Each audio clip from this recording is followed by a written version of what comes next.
Hey there, I recently read an article about 5 ways of evaluating real estate. And while the 5 methods are not technically wrong, I don't think you should focus on them. And my fear is that if you go out there and read articles like that, you might spin a lot of wheels doing things that you don't need to do because there's a smarter way of figuring out, should I buy this property or not? And in fact, there's a different approach you can use to find out which deals are great deals for you to invest in. So let's go over them today, see what they have to say about it, and I'll give my feedback on those methods.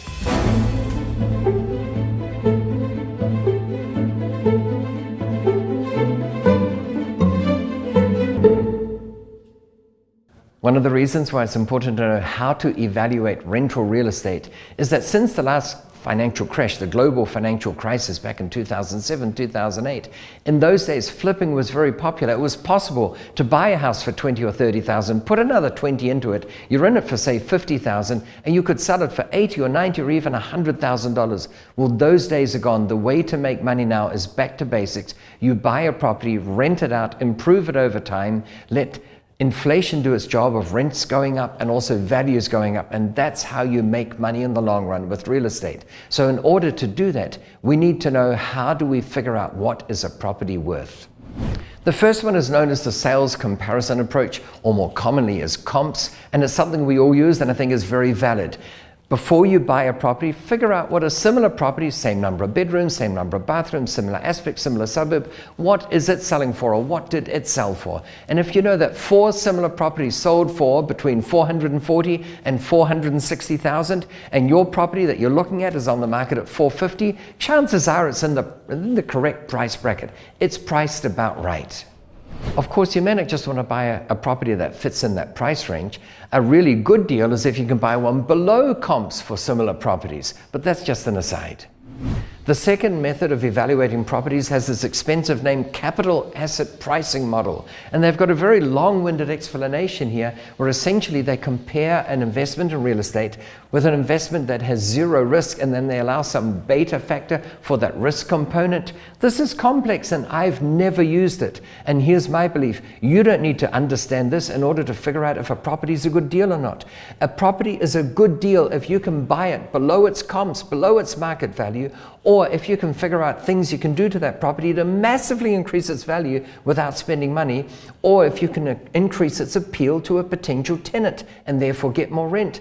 That's all you need to do to make money with real estate. The third method is known as the income approach, and this one is typically used with commercial real estate. What you do is you take the net income from a property and divide it by market cap rates. Cap rate is short for capitalization rate. It's the rate at which you capitalize the rental income to arrive at the value. And if you work out that the value of a property is $1 million and you can buy it for $700,000, it's a good deal. Whereas if you work out that a property is worth $1 million, but it costs $1.5 million, then you shouldn't buy it. It's as simple as that. Forget the long-winded explanation. Figure out what the net rental is from a property and work out what market cap rates are. That'll tell you the value. And if you can change the rental income, you can change the value. I love it. So method number 4, the cost approach. This one's one that I've got a bit of a problem with. Let me start reading it to you. The cost approach to valuing real estate states that property is really only worth what it can reasonably be used for. It is estimated by selling the land value and the depreciated value of any improvements. I don't care what the land value is and what the improvements are worth, let alone what their depreciated value is. I'm only interested in what can this property generate in rental income, because if they say it's worth, using this method, $3 million, but I don't have a tenant, to me it's worth squat. So I want to emphasize this again. I want to show you how you evaluate it. The value of a property, V, equals the rental income. That's all it is, divided by the cap rate. And cap rate, remember, is short for capitalization rate. It's the rate at which we capitalize the rent to arrive at the value. So let's put some numbers to it. Let's say the rent, to make it easy, is $10,000. And let's say cap rates are 10%. Then what's this building worth? Well, we divide the 10,000 by 10% and we get 100,000. Even if the pen isn't working that well, it's still worth 100,000. And that's all. I don't care what the land value is worth or what the depreciated value of the whatever it was, the chattels are, the contents. It doesn't matter. What is the rental income? We make our money by collecting rent. When we lose a tenant, we've got a problem. When we gain an extra tenant, we've got a benefit. That's all you need to know. That's why I think this bamboozles people and it stops them from investing in real estate.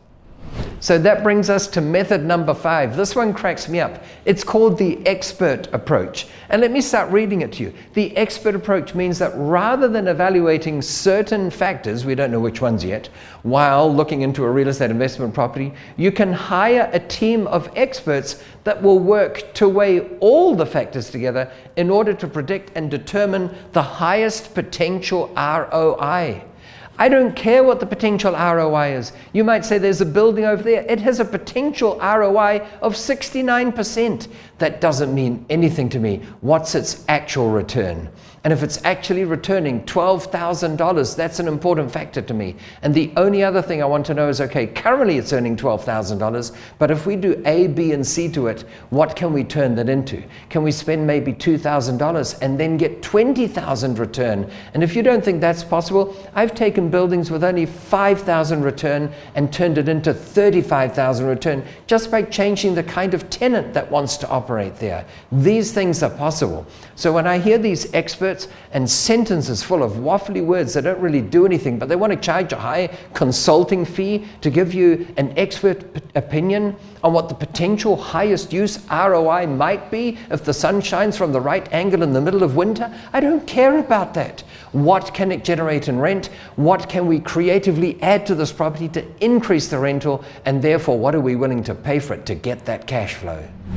As I've said, the true way to value a property is what revenue can it generate for you, because that's what will determine the value to you. And to help you on your way, I've got 101 separate ways of massively increasing the value of real estate without spending much money. If you apply any one of these ideas, let alone a dozen of them at the same time, the value of your property should go up and the rental should go up. And when that happens, you've got more cash flow, you can expand at a higher rate, you'll have more passive income, you'll have more time freedom. Get your free copy of this book by clicking on the link below so that you can start implementing these ideas right away. Thank you so much for watching. Whether you're largely in residential or commercial real estate, I'm sure you got some great ideas as to how you can value your property, because once you know how valuations are truly done, how it's based on income, it'll expand your ability to buy more properties. Check out my next video too for more great ideas on what you can do to expand your passive income.